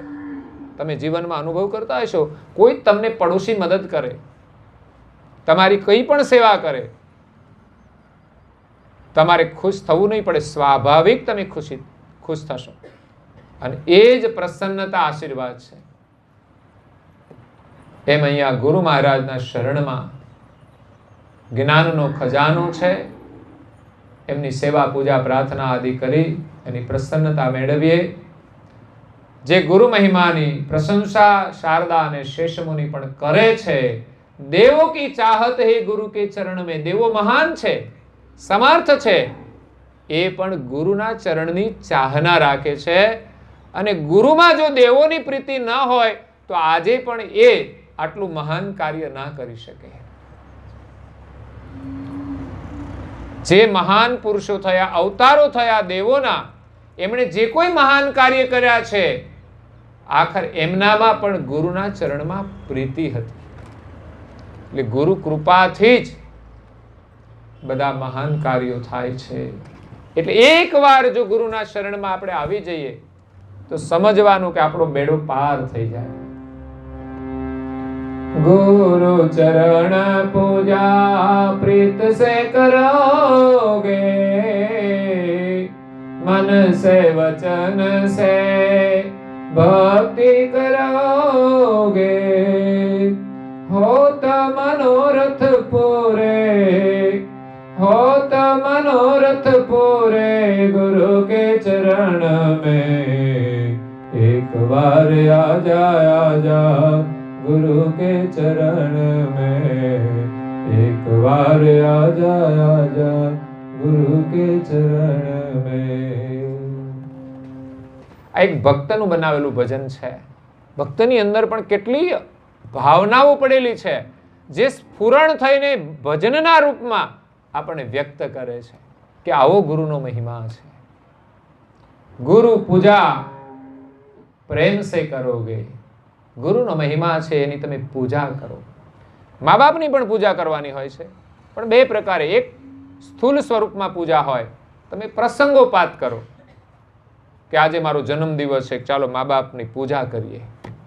આજે લગ્નનો દિવસ એ આવે છે ને એનિવર્સરી, તો કરો છો સાસુ સસરાની પૂજા કરવી જોઈએ. લગ્નના દિવસે પણ લોકો પગે લાગતા હોય છે.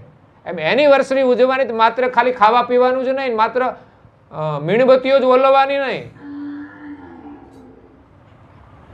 પણ સંસ્કારિત રીતે આપણે આ ઉજવણીઓ કરવી જોઈએ. આ તો ઉજવણીની પરંપરાઓ છે.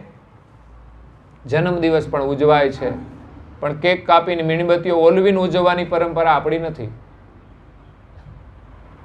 આપણે તો દીવા પ્રગટાવવાની પરંપરા છે કે જેટલા વર્ષ થયા એટલા દીવા તમે પ્રગટાવો, અને જે નવું વર્ષ શરૂ થાય છે એનો દીવો તમે કોઈ વડીલના હાથે, કોઈ વિશેષ વ્યક્તિ હોય એમના હાથે તમે પ્રગટાવો કે તમારું જીવન પણ એના જેવું જ પ્રકાશમય બને.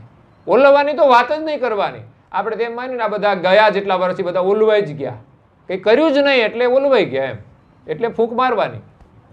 અને એ મીણબત્તીઓ હોય કેકની અંદર, અને લોકો ફૂંક મારે મીણબત્તીને, એટલે ફૂંક જાય બધી કેકમાં, ફૂંકની સાથે થૂંક જાય. આ સ્વાભાવિક છે. હા, ફૂંક આપણી શુદ્ધ ના કહેવાય. એટલે ક્યારે ખાવાની વસ્તુમાં ફૂંક મારવી જોઈએ? અમારા મોટા ભાગની બહેનો દૂધ જાય ને ગરમ થાય ને એટલે ફૂંક જ મારે. મેં જોયું છે. ઘણી વાર મંદિરે આવે ને તો કે લાવો ને અમે કરી નાખીએ, અને કરતા હોય ને એમાં કંઈક આવું થાય ને એટલે ફૂંક મારે. મેં કે આ જ ખોટું છે. એટલે ઘરમાં તો આવું ચાલતું જ હોય, એમાં બહુ શુદ્ધિનું મહત્વ નહીં. એટલે કોઈ પણ વસ્તુ ગરમ કરીને એટલે સાઈડમાં એક પાણીનો ગ્લાસ રાખવાનો બસ. અત્યારે તો જો કે આ બધા ગેસવાળા બટન છે એટલે તૈયારીમાં બંધ પણ કરવાની ટેવ હોય તો વાંધો ના આવે, અને થોડું ઘણું જાય તો જાય, પણ ફૂંક તો નહીં મારવાની, નહીં તો બધું જ નકામું થઈ ગયું સમજવાનું. એ તમારું ફૂંક આખું ઘર ખાય એટલે બધું તમારે જેવું થઈ જાય.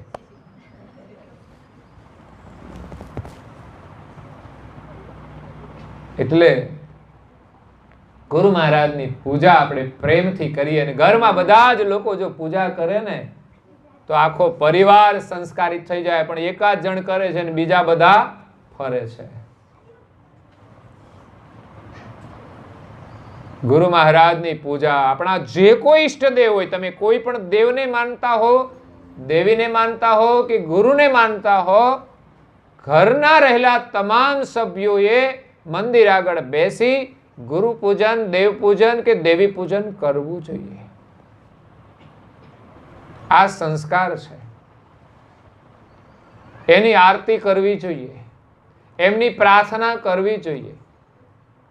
અને ગુરુ આપણને મંત્ર આપે છે, દેવોનો પણ મંત્ર હોય તો જે ઈષ્ટને માનો એનો મંત્ર જપ કરવો જોઈએ. મિનિમમ 15 મિનિટથી લઈને 30 મિનિટ સુધી આપણે પૂજા કરવી જોઈએ.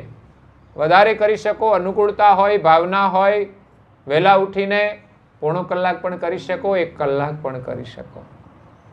ઘણા ભક્તો કરે છે આજે, સવારમાં વહેલા ઉઠે, 2 માળા કરે, આખી ઉપાસના કરે તો પોણો કલાક થાય, ઉતાવળે કરે તો 30 મિનિટ. કઈ નહીં, ઉતાવળે તો ઉતાવળે પણ કરો. ઉતાવળ કરવાની નથી હોતી. કરવી હોય તો સંસારના કાર્યમાં કરવાની. જેટલી ઉતાવળ કરવી એટલી કે ભાઈ મારે સારું કામ કરવું છે તો આ જલ્દી કરું તો એ જલ્દી કામ થાય. વાતો કરવી હોય તો ઉતાવળે કરી જ નાખવાની. પણ એમાં તો બહુ શાંતિથી વાતો કરે. લે મારે જલ્દી જવું છે, આમાં તેમ કરે, જલ્દી વાતો પતાવી દો. પણ ના, એ તો એકદમ શાંતિથી વાતો કરીએ. તો ગુરુ મહારાજની સેવા પૂજા, હું તો એમ કહું થોડી કરો પણ શાંતિથી કરો. ઉપાસનાનો સમય ઓછો હોય તો અડધી જ કરો, પણ એટલી શાંતિથી કરો કે એના શબ્દો તમારા અંતર સુધી પહોંચે. એ શબ્દો તમારા હૃદયની અંદર ભાવ પ્રગટ કરે. ધ્યાનથી આપણે પૂજા કરવાની છે, જ્ઞાનથી પૂજા કરવાની છે, નહીં કે માત્ર યંત્રવત. ઘરના દરેક સભ્ય પૂજા કરે, ભલે આગળ પાછળ કરો. કદાચ એક વ્યક્તિ આગળ આરતી કરી દીધી હોય તો બધાને કરવાની જરૂર નથી, પણ આરતીનો પાઠ તો દરેકે પોતાનો અવશ્ય કરવો જોઈએ. પણ આપણી માન્યતાઓ કઈ જુદી છે કે એક વ્યક્તિ પૂજા કરી લે, ભગવાનની પૂજા થઈ ગઈ એટલે આવી ગઈ, એક કરે એટલે બધા ઘરને આવી જાય. પણ એવું નથી. ઘરમાં એક વ્યક્તિ જમી લે છે તો બધાને આવતું નથી. એમ એક વ્યક્તિ કરે તો એનો લાભ એને જ મળે છે. એમનું જીવન સારું બને એનો લાભ બધાને મળે, પણ વ્યક્તિગત લાભ તો વ્યક્તિગત જે કરે એને જ મળે છે. એટલે ગુરુ મહારાજની પૂજા જો પ્રેમથી કરશો, મન વચનથી ભક્તિ કરશો. મન વગરની ભક્તિ નકામી છે. અને પવિત્ર વાણીથી આપણે પાઠ કરવાનું, પ્રાર્થના કરવાની, ગુણગાન ગાવાના, અને આપણી વાણી મધુર બને. જો પાઠ કરવાનો લાભ જ એ છે કે આપણી વાણી મધુર બને. વાણીની અંદર મધુરતા મહત્વની છે. ઘણા લોકોની અંદર બહુ મધુરતા હોય, કોઈને છેતરવાનો હોય ને ત્યારે બહુ મધુર વાણી વાપરે. વધારે ગળપણ પણ સારું. આપણે કોઈ પણ મીઠાઈ બનાવીએ એમાં વધારે ગળપણ આવી જાય તો પછી બહુ ખાવા જેવું રહેતું નથી. થોડું ખવાય, વધારે ના ખવાય. એમ વધારે પડતું ગળપણ કામનું નથી, નકલી કહેવાય. એમ વાણીની અંદર મધુરતા કેવી કે ગળપણ ખાઈએ છતાં પણ આપણને ખાવાનો અભાવ ન થાય. એવી આપણી મધુર વાણી બને કે આપણે બોલીએ ને બધાને સારું લાગે, લોકો સાંભળવા માટેની પ્રતીક્ષા કરે, ભાવના રાખે, એવી આપણી મધુર વાણી હોવી જોઈએ. તો ઘણા લોકો બોલે ને, કાં તો ઘણા આવે ને તો બોલા વિદાય થઈ જાય, કાલો હવે આપણે કઈ સાંભળવું. એટલે પણ મધુર વાણી જો આપણે બોલવી હોય તો આપણું ભોજન પણ શુદ્ધ હોવું જરૂરી છે. તમે કચરો ખાશો તો આ મુખમાંથી વાણીના રૂપમાં પણ કચરો જ નીકળશે. ઘણા લોકો એલફેલ બોલતા હોય એનું કારણ કે એનું ભોજન પણ કદાચ શુદ્ધ નહીં જ હોય. એટલે આપણા ઋષિમુનિઓ કહે છે કે આપણે શાકાહાર જ કરવો જોઈએ, ક્યારેય નિષેધ ભોજન કરવું જોઈએ નહીં. માંસાહાર નહીં કરવું જોઈએ, ઈંડા નહીં ખાવા જોઈએ, શરાબનું સેવન નહીં કરવું જોઈએ અને તંબાકુનું સેવન પણ નહીં કરવું જોઈએ. પછી તમાકુ બીડીમાં હોય કે ગુટખામાં હોય કે પછી બુદ્ધાલાલ હોય. આપણે તો તમાકુ તો કે બુદ્ધાલાલ, કે તમે બુદ્ધાલાલના ભાઈ છો. વિચાર તો કરો, લોકો કરોડપતિ થઈ જાય છે. આ કચરો આપણે ખાઈએ, બરબાદ આપણે થવાનું, અને બનાવનારા તો કરોડપતિ થઈ જાય છે. આપણી મૂર્ખતાનું આ પ્રદર્શન છે. કોઈ આપણને મૂર્ખ કહે ને તો આપણને ગમે નહીં, પણ આપણે આપણી જાતે મૂર્ખ થઈએ છીએ. જે ભાઈઓ મસાલો, પડીકી, તમાકુ ખાતા છે, એમના ઘરવાળા એમને કહે છે તમે મૂર્ખ છો.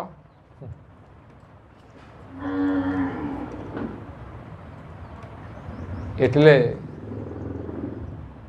આપણી વાણી મધુર બને, એ જ જીવનનો સાચો આનંદ છે. સારું બોલવું, સાચું બોલવું એ જીવનનો એક આનંદ છે. જરૂર પૂરતું બોલવું અને ધીમે બોલવું. આ તો બધાને સંભળાય એટલે માઇક રાખવું પડે. આ બધા વાણીના ગુણ છે. અને વાણીની ઉપાસના કરે એ જગતમાં બધાને પ્રિય બની જાય, ને બધાને પ્રિય બની જાય ને પરમાત્માને પણ પ્રિય બને. અને ઘરમાં છે ને લોકોને એકબીજાને ગમતું નથી ને, એ મોટા ભાગના કારણ તો એની વાણી જ બનતી હોય છે. વ્યક્તિ તો એકબીજાને ગમતી હોય, પણ એકબીજાની વાણી એકબીજાને ગમતી નથી. એટલે પ્રિય વાણી બોલો, મધુર વાણી બોલો, હિતકારી વાણી બોલો, અને મિત વાણી બોલો. માપની, બહુ થોડું, જરૂર પૂરતું. વધારાનો કચરો નહીં કાઢવો જોઈએ. અને આવું કરવાથી ગુરુ મહારાજની પૂજા કરીએ, મન વચનથી ભક્તિ કરીએ તો એમ કહેવાય છે કે હોતે મનોરથ પૂરે ગુરુ કે ચરણ મેં. ગુરુના ચરણમાં જે કોઈ જાય, એમની મન વચનથી ભક્તિ કરે અને પ્રેમથી પૂજન કરે તો એના મનોરથ પૂરા થાય છે. गुरु पद जग में है बड़े अनमोल, कोई मिले ना परम गुरु समतोल. 68 तीर्थ है, 68 तीर्थ है, गुरु के शरण में एक बार आ जा गुरु के शरण में एक बार आ जा गुरु के शरण में. गुरु पद जग में है बड़े अनमोल. મીરાબાઈએ પણ આ વાત લખી છે. ગુરુપદ આ જગતની અંદર અણમોલ છે. એના સામે બધું આપી દઈએ તો પણ એનું મૂલ્ય થઈ શકતું નથી. કબીર સાહેબના શિષ્ય ભક્ત ધર્મદાસ બાંદુગઢના, એ શાલિગ્રામની પૂજા કરતા હતા. આખું ગાડું ભરાય એટલા શાલિગ્રામ હતા. આપણે તો એકાદ રાખીએ, આખું ગાડું ભરાય ને એની હવારે પૂજા કરવાની, એટલે આખો દિવસ એમાં જ જતો રહે, બીજું કંઈ કરવાનું જ નહીં. પણ એનું હૃદય શુદ્ધ હતું, એનું હૃદય નિર્મળ હતું. એવી પૂજા કરતા હતા. જ્યારે કબીર સાહેબ આ શરીરને છોડવાનું થયું, ત્યારે એને એમ થયું કે મારી પાસે જે જ્ઞાન છે, જેનો અનુભવ છે, એ હું કોને આપું.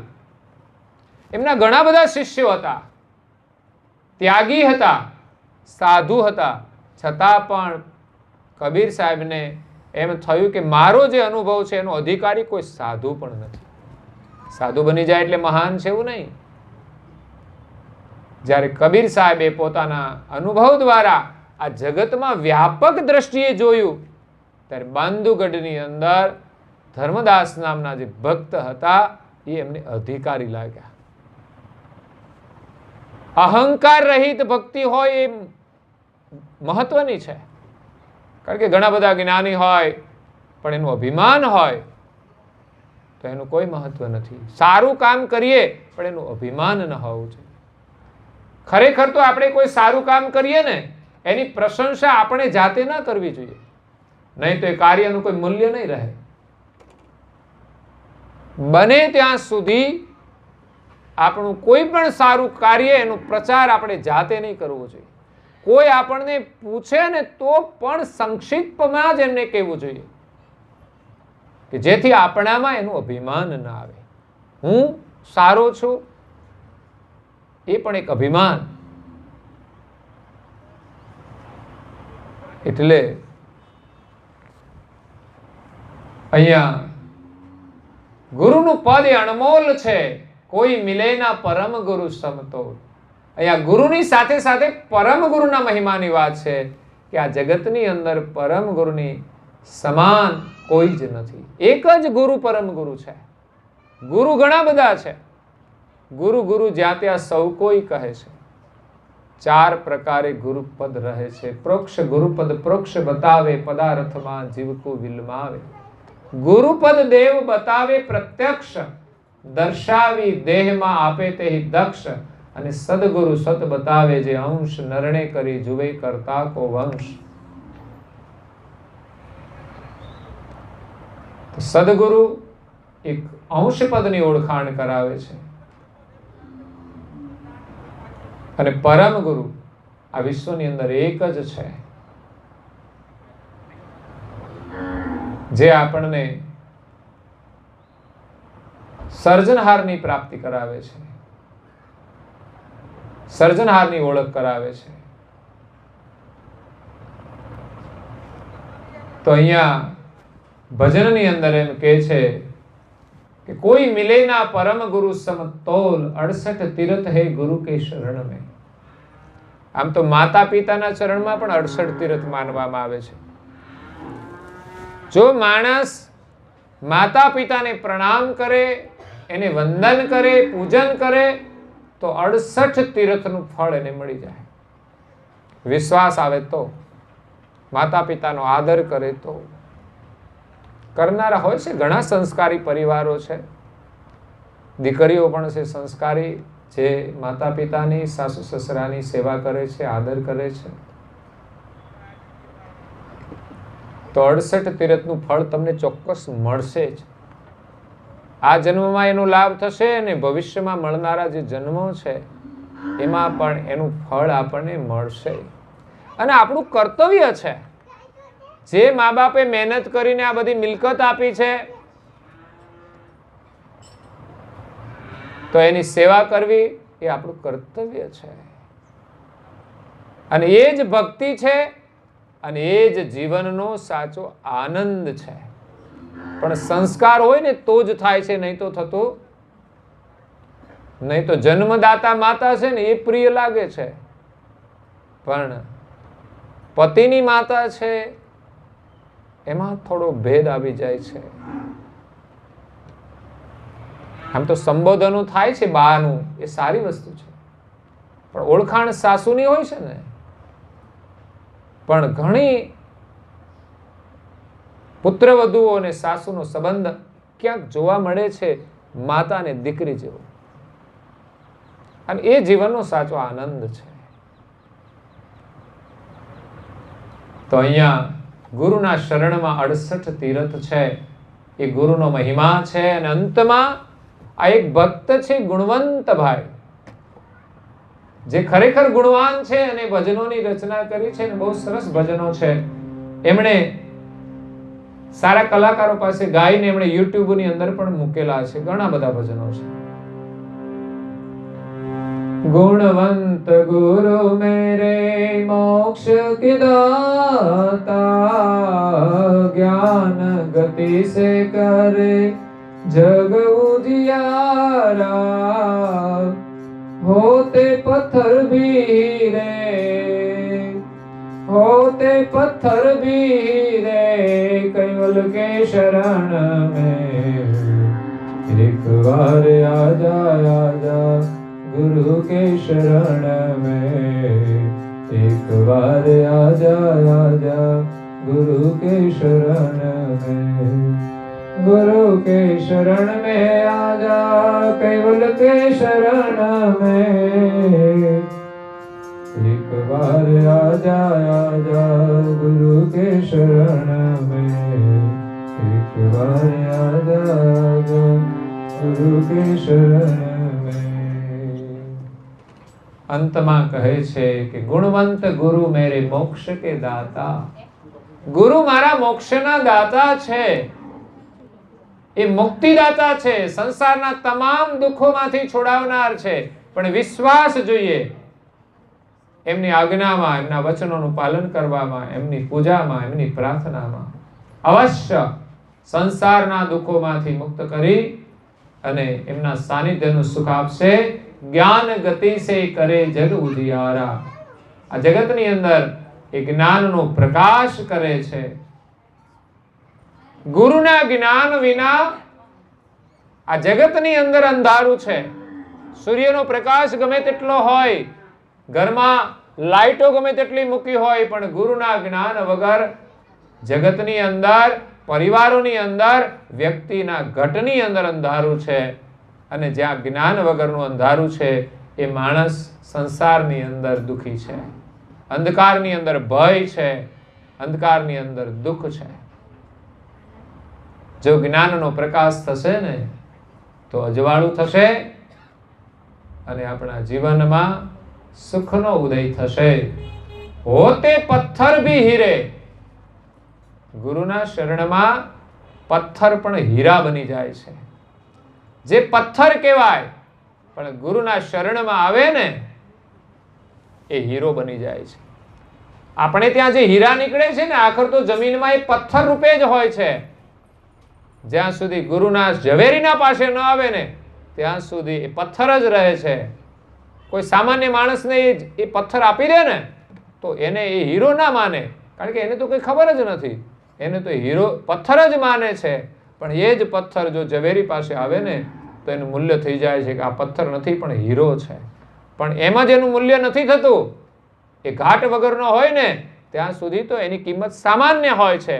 એમાં માણસ છે ને એ બધા જમીનમાંથી નીકળેલા હીરા છે, પણ કાચા હીરા છે. પણ જ્યારે ગુરુના પાસે જશે, ઝવેરીના પાસે જશે અને કોઈ કારીગર એના ઉપર પોલિશ કરશે અને ત્યારે એનામાં ચળકાટ આવશે, ત્યારે એની કિંમત કરોડોમાં થઈ જશે. થોડું ઘસાવું તો પડશે. જો કોઈ હીરો એમને તૈયાર થતો નથી. એ તો જે લોખંડની આમ સરણ હોય ને, સરણ ફરતી હોય ગોળ, તમે જોઈ હશે. મેં તો કામ કર્યું છે એટલે મને ખબર છે. હવે તો જો કે ટેકનોલોજી બદલાઈ ગઈ છે ઘણી બધી. તો એ ફૂલ સ્પીડની અંદર લોખંડની રિંગ ફરતી હોય, એના માથે દબાવે એટલે લાલ થઈ જાય, ગરમ થઈ જાય, ત્યારે એની ઉપર પેલ પડે છે, ચમક આવે છે. એમ આપણા જીવનમાં કોઈ દુઃખ આવે, અગર તો કોઈ સારું કામ કરવા માટે દુઃખ પડે તો સહન કરીને આપણે સારું કામ કરવાનું છે, છોડવાનું નથી. આપણા જીવનમાં એવા પેલ પડશે કે આપણી ચમક વધશે અને આપણી કિંમત પણ વધશે. આપણું જીવન હીરાથી પણ કિંમતી મૂલ્યવાન બની જશે. ગુરુ એ તો પારસ છે. એ આપણી જાતિ બદલી નાખશે, લોખંડમાંથી આપણને સુવર્ણ બનાવી દેશે. એક પારસ જો લોખંડને સુવર્ણ બનાવતું હોય તો ગુરુ મહારાજ તો એનાથી પણ વિશેષ છે. એટલે નાનદાજી મહારાજ કહે છે કે કક્કા કરો ગુરુ ચરણ નિવાસા, જગ વ્યવહાર છોડી સબ આશા. જગતનો વ્યવહાર જરૂર પૂરતો કરો, પણ આખું જીવન તમે સંસારમાં જોડી દેશો ને તોય તમને સરવાળે તો સુખ મળશે. એન્ડ ટાઈમે કોઈ સુખ નહીં મળે. ત્યારે તો દુઃખી થઈને જવાનું, રડતા રડતા જવાનું, કશું સાથે નહીં લઈ જવાનું, એનોય દુઃખ. છોકરા કયું ન કરે એનોય દુઃખ, છોકરા તો કરે કે ના કરે, પુત્ર વધુ ન કરે એનું દુઃખ. એટલે થોડો સમય કાઢીને ગુરુના ચરણમાં નિવાસ કરી લેજો તો અંત સમયની અંદર એમના શરણમાંથી તમને સુખ મળશે. તો આજે કૈવલધામવાસી નાની વાની પાવન સ્મૃતિમાં એમના દીકરાઓ છે, ત્રણ છે, એક તો માતાના પહેલા શરીર છોડીને ગયા છે, એનું પણ માતાને દુઃખ થયું હશે કે હું જીવિત અને મારો દીકરો વિદાય થઈ ગયો છે. એ જન્મ આપ્યો હોય ત્યારે તો નિર્માણ જ હોય, પણ એની ખબર ના હોય કે જે દીકરાને જન્મ આપ્યો છે એ એમના પહેલા જતા રહેશે. પણ દરેક સત્યને આપણે સ્વીકારવું પડે છે, દુઃખ થાય તો પણ. એમ આજે 3 દીકરાઓ છે. એકનું નામ છે નટવરભાઈ, એકનું નામ છે રમણભાઈ અને ત્રીજા ભીખાભાઈ. એ દેવલોક થઈ ગયા છે. તો આજે 3 ભાઈઓના દીકરાના પણ દીકરાઓ છે. બધાએ સાથે મળીને 105 વર્ષની ઉંમરે ગયેલા નાની બા, અને બાના બા હોય એ પણ એક નાની માં કહેવાય ને, એમાં નાની માં છે. ઉંમરવાળા થયા એટલે ખરેખર નાની માં થઈને ગયા છે. એમના પાછળ જે સત્સંગ પારાયણ કર્યું એ સાચા અર્થમાં શ્રદ્ધાંજલિ આપી છે. અને પરિવારજનોને એ નાની બાના પણ એવા આશીર્વાદ મળ્યા છે કે પરિવારને સત્સંગ પારાયણ દ્વારા પરમ ગુરુના આશીર્વાદ આપીને ગયા છે. એમના બાળકોનું કલ્યાણ થાય એવું કાર્ય પાછળથી થયું છે. એટલે આત્મા પણ ખુશ છે અને પરિવાર પણ એના માટે ખુશ છે કે પરિવારના પરમ ગુરુના આશીર્વાદથી પરિવારના તમામ સભ્યોનું કલ્યાણ થાય અને એમની જે ભાવિ પેઢી છે એમને પણ વારસામાં આ સંસ્કાર મળે એવા આશીર્વાદ છે. તો આવું મહાન કાર્ય સદગત આત્માની પાછળ કર્યું એ પરિવારને ખૂબ ખૂબ ધન્યવાદ છે. બસ આવા વિચારો અને આવા સંસ્કારો એમના પરિવારની અંદર ભાવિ પેઢીમાં કાયમને માટે રહે અને આ સંસ્કાર સાથે પરિવાર ખુશ રહે. સંપત્તિ તો આપણને મળે, બાળકો ભણીને ખૂબ આગળ જાય, કમાઈ પણ ખરા, પણ સંસ્કાર વિના કોઈ પરિવાર સુખી થઈ શકતો નથી. એટલે ભૌતિક સુખ સમૃદ્ધિ સાથે સંસ્કારની સંપત્તિ પણ એને પ્રાપ્ત થાય અને સંસ્કારની મૂડી સાથે પરિવારજનો સુખી રહે એવી શુભકામના. અહીંયા સગા સંબંધીઓ આવ્યા છે, એમને પણ પરમ ગુરુના ખૂબ આશીર્વાદ છે કે આજે તમે પરમ ગુરુના વચનામૃત શ્રવણ કર્યા છે. એ પરમ ગુરુના આશીર્વાદ છે. તમારું પરિવાર, તમારા બાળકો પણ ખૂબ પ્રગતિ કરી સંસ્કાર સાથે બધા આગળ વધે અને પરિવાર સાથે તમે બધા જ સુખી રહો એવી શુભકામના સાથે અહીંયા કથાને વિરામ આપીએ છીએ. અસ્તુ સત્કેવલ સાહે.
આરતી આરતી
પ્રભુ આવી ચલ પદવાસે